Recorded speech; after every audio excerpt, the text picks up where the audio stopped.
Recognized. I thank the Speaker. Thank you, Mr. Speaker. I thank the gentleman for yielding and for his important work on keeping America number one. In recent years, the increasing global market has brought many opportunities, but has also created unprecedented challenges as to how we address the increased economic insecurity faced by many of America's working families. For a long time, unfortunately, Mr. Speaker, trade policy has focused more on opening new markets and has dismissed the real consequences of those faced by those who lose their jobs as well as their communities across America that are hard hit. Democrats recognize that our economic future rests with our ability to open new markets for U.S. goods, especially since our markets are already largely open to our trading partners. However, the status quo is not working, and we must do much more to help American workers compete and thrive in the increasingly competitive global market. That is the purpose of this important legislation before us, the Trade Adjustment Assistance Bill. Mr. Speaker, being from Massachusetts, I'm sure you've read in the history books, or for somebody of my age, I recall when President Kennedy called upon the American people with his challenge to put a man on the moon and have him safely return within 10 years. It was very, very exciting. It was almost unbelievable, but it did happen. Why I mention it, though, is because in his remarks at that time, President Kennedy said, if we are to honor the vows of our founders, we must be first, and therefore we intend to be first. For our science and industry, for peace and security, we must be first. And that's what this is about today, how America can continue to be number one. We have worked together with our innovation agenda in that spirit.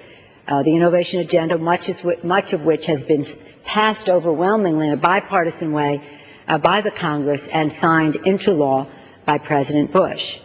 And it will help promote, will make serious and sustained investments in research and development, help promote the public-private partnerships that will develop high-risk, high-reward ideas into marketable technologies and more jobs for American workers.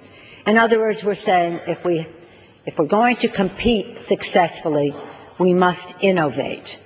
And that innovation begins in the classroom. So Democrats recognize in a global knowledge-based economy, America's greatest resource for innovation and economic growth resides within America's classrooms, and we have made a new commitment to encouraging students and encouraging highly qualified teachers in the field of math, science, and engineering.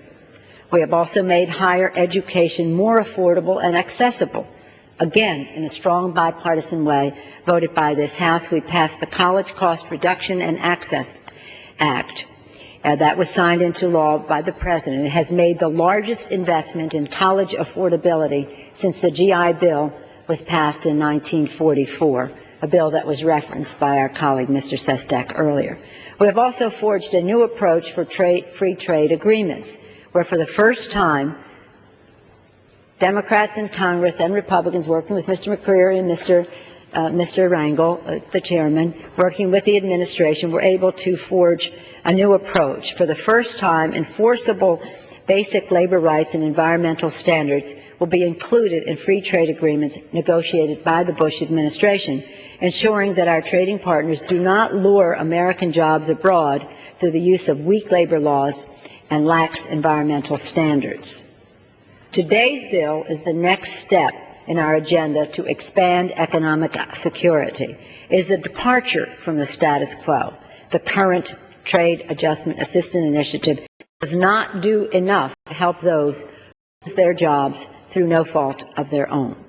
Specifically, as has been mentioned before, the bill will dramatically expand the number of workers who will qualify for TAA benefits. This is very important.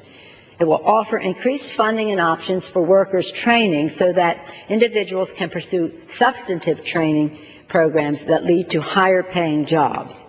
It will expand access to health care by strengthening and streamlining the health care tax credit and other health benefits so that workers are not forced to live without health care as they search for a new job. And it will revitalize communities decimated by manufacturing job loss with tax incentives. Those are some of the provisions of this important legislation. This would represent a huge step forward.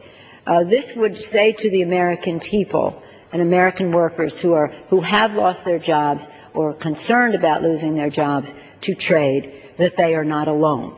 The bill represents a renewed commitment to helping American workers who have lost their job through no fault of their own.